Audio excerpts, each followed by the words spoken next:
Welcome to RPG Community College. Today I thought I'd go through the Arcane Spellbook and just show everybody the spells that I find the most useful. And I'm not going to be going over every spell in the Arcane Spellbook, just the ones that I find myself using the most.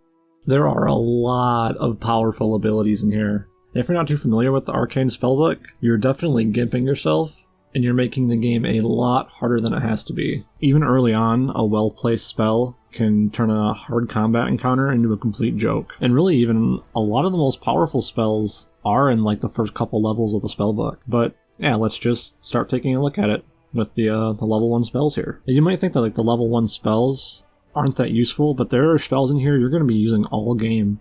Like Mage Armor and Shield. Mage Armor actually, if you get the Archmage Armor mythic ability, this turns into the best armor in the game. Grease is probably the most useful spell in here to cast during combat. It's not affected by your enemy's spell resistance, and it's an AoE crowd control ability. The most annoying thing about it is when your teammates walk into it, but this spell can easily take multiple people out of a combat encounter, no problem. And it's one of the best tools that a wizard has early on to trivialize a lot of the combat encounters. Enlarge Person is great for casting on strength-based DPS characters. Not only does it give you a bonus to your strength, this also enlarges your character, so that they could potentially attack enemies without the enemies attacking them. Like you could have a melee warrior like standing behind your tank and still hitting the enemy. So this makes it pretty useful as a defensive ability as well. An enlarged person doesn't just enlarge the character, it also enlarges their weapon, making it a size class bigger as well, which also increases the damage that the weapon deals. And then we also have Reduced Person, which does the opposite of Enlarged Person. It makes people smaller. And this is useful for casting on tanks because of the AC bonuses that you're going to get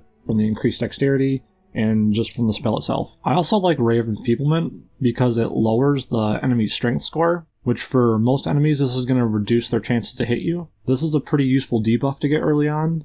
And when you stack it with other abilities that do the same thing, like using your companion Camellia's Evil Eye ability to reduce their attack, and then giving them the Shaken debuff from using the Demoralize ability, this can have a huge effect on your opponent's chance to hit you. With level 2 spells, you're going to start to be able to give your allies enhancement bonuses to their attributes with spells like Cat's Grace. You also have Glitter Dust, which is useful for revealing invisible enemies. It even blinds enemies on a failed saving throw, which can make them a lot easier to hit. Level 2 is when you're going to start getting access to pit spells as well, which are some of the best crowd control spells in the game.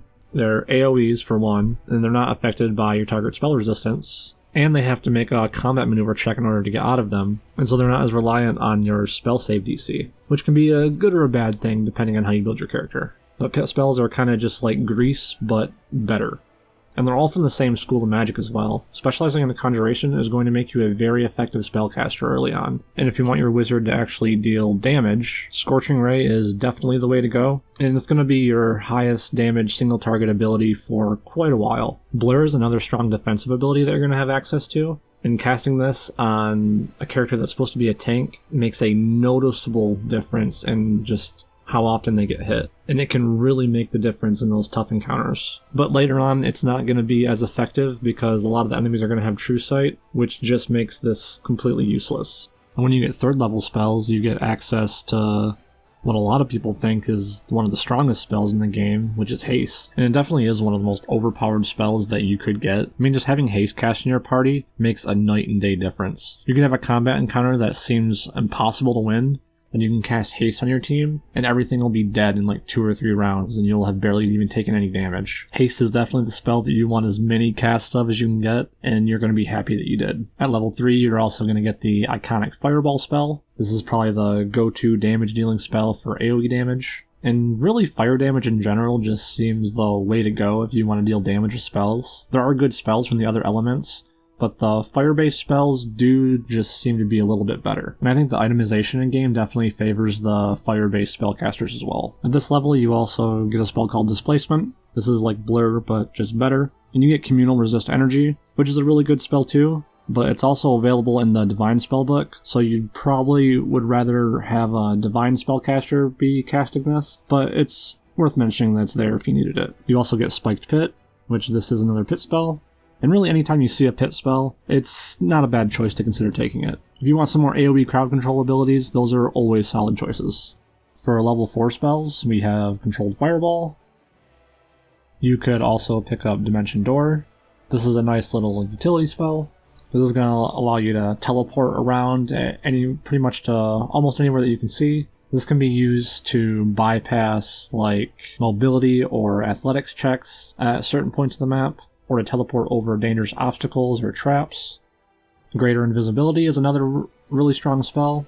I mean, it makes you invisible, and the invisibility doesn't go away if you attack somebody. And when you get access to 4th level spells, this is kind of really when the illusion spell school really starts to pick up and get really good. The spells like Greater Invisibility, and you can get Phantasmal Killer, which just outright kills things on a failed will save. Phantasmal Killer is a very satisfying spell to use. Bone Shatter is also another good single target damage dealing spell. It even has the potential to leave the enemy exhausted, which is a pretty big debuff to their strength and dexterity. And even on a successful save, it deals half damage and leaves them fatigued. So it's a nice little damage dealing spell that also has a little bit of utility on it too.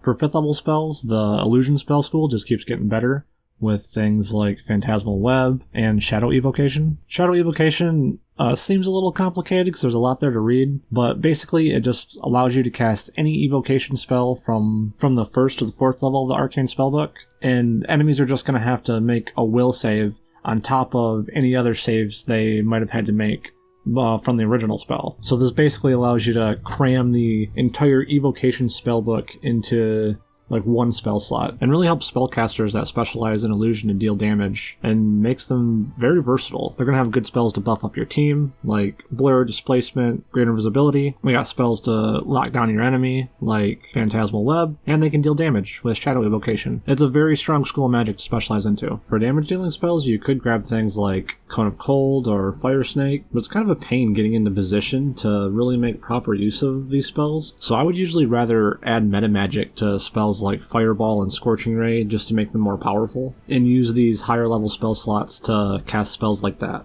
For level 6 spells, there's actually a lot of really good damage dealing spells in here. Some of the best in the game, actually. You have Hellfire Ray, which is essentially just a better Scorching Ray. Then you have Disintegrate, which deals 40 d6 of damage, which is absolutely massive. It does have a Fortitude save though, and if they make the Fortitude save, they only take a tiny amount. Then you have one of the best damage dealing spells in the game that isn't fire damage, Chain Lightning. Like, I find it really hard to justify investing into dealing lightning damage just for this one spell, but man, Chain Lightning is really amazing. But you also get access to another overpowered fire spell this level, and that's Sirocco. This spell doesn't really do a lot of damage, but it can leave enemies fatigued and exhausted, and they have a pretty good chance of being knocked prone inside the Sirocco, which a Sirocco is basically just kind of just like a fire tornado. And it's actually pretty crazy. With like one good placed Sirocco, you can oftentimes just end an encounter. At 7th level, there's some interesting spells like Legendary Proportions and Finger of Death. Legendary Proportions is basically like Enlarged Person, but just better. And I think Finger of Death is the strongest necromancy damage dealing spell that you can get from that school. But really, with these higher level spell slots, I mostly just use the lower level spells, but I add meta magic to them to make them better. For level 8, we got Sea Mantle. This spell is pretty insane. I mean, it gives you a +8 cover bonus to your AC. Well, it's probably not going to be the most useful spell on most wizards, but I think it is worth mentioning that it exists, because that's a pretty hefty bonus to your AC right there. Protection from spells is another great defensive buff, and it's something that you can give to your entire team as well. +8 resistance bonus to saving throws from spells is always going to be welcomed. We also have Rift of Ruin, which is just the most powerful pit spell in the game. There's also a spell called Death Clutch, which I don't really think it's that great of a spell in particular, but I mean, thematically, the spell is really cool. I mean, ripping somebody's heart out of their chest, it definitely gets some style points, that's for sure. For 9th level, you get access to 2 pretty powerful buffing abilities. Foresight is going to give people a +2 insight bonus to their AC, which is it's a pretty tough bonus to get. And then you also get Heroic Invocation, which is just going to give you a nice morale bonus to those attack and damage rolls, and some temporary hit points. Other than the buff spells though, I don't really know what I would take at this level. I mean, Clashing Rocks is pretty good. And then you also have Weird, which if you specialize into Illusion, that's kind of a no-brainer to take that. I mean, AoE Phantasmal Killer it sounds pretty nice. Well, I think that's going to be all for this video. If you'd like to continue your education, enrollment here is free. All you gotta do is like and subscribe. I hope you learned a thing or two, and thanks for watching, and I wish you the best of luck in all of your endeavors, and I hope to see you again soon.